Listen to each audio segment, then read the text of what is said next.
may I update the House on the China spy case? I'm deeply disappointed by the outcome. We wanted to see prosecutions.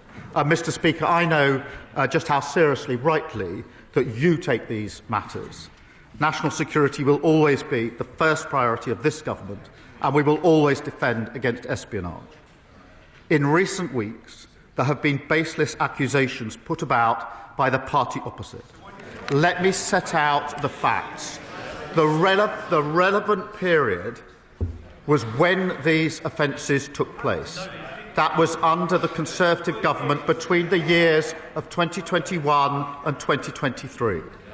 This period was bookended by the integrated review of 2021, the beginning of the period, and the refresh of that review in 2023, setting out their policy.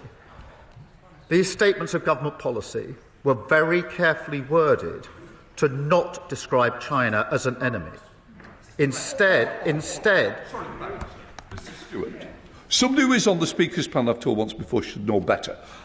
Do not question my judgment. I thought it was important that the Prime Minister tells this House first rather than somewhere else. They stated increased national security protections where China poses a threat, and that the then government would engage with China to leave room open for constructive and predictable relations.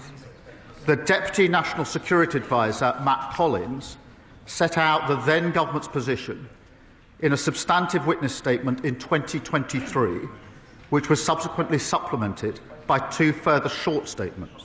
It is simply unbelievable.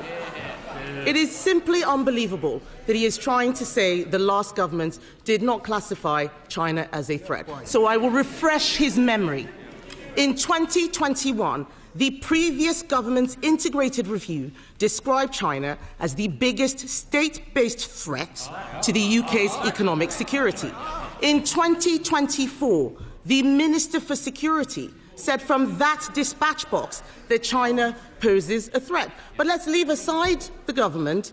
In 2022, the Director General of MI5 in November classified China as a threat in his remarks. Let me be clear. The then Foreign Secretary, sitting, I think, over here, the Honourable Member for Braintree, 1 month after the arrest, so absolutely the relevant time, gave a speech at Mansion House.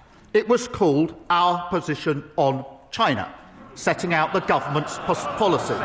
He said in that speech, summing up China as a threat in one word would be, his words, impossible, impractical, and most importantly, unwise.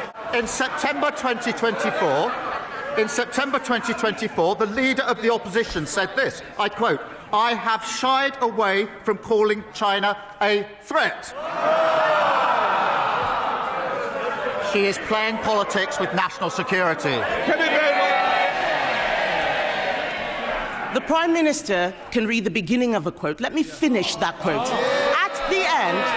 At the end of that quote that he just read out, I did describe China as a threat. But this whataboutery that he is doing neglects the fact that those spies were charged under a Conservative government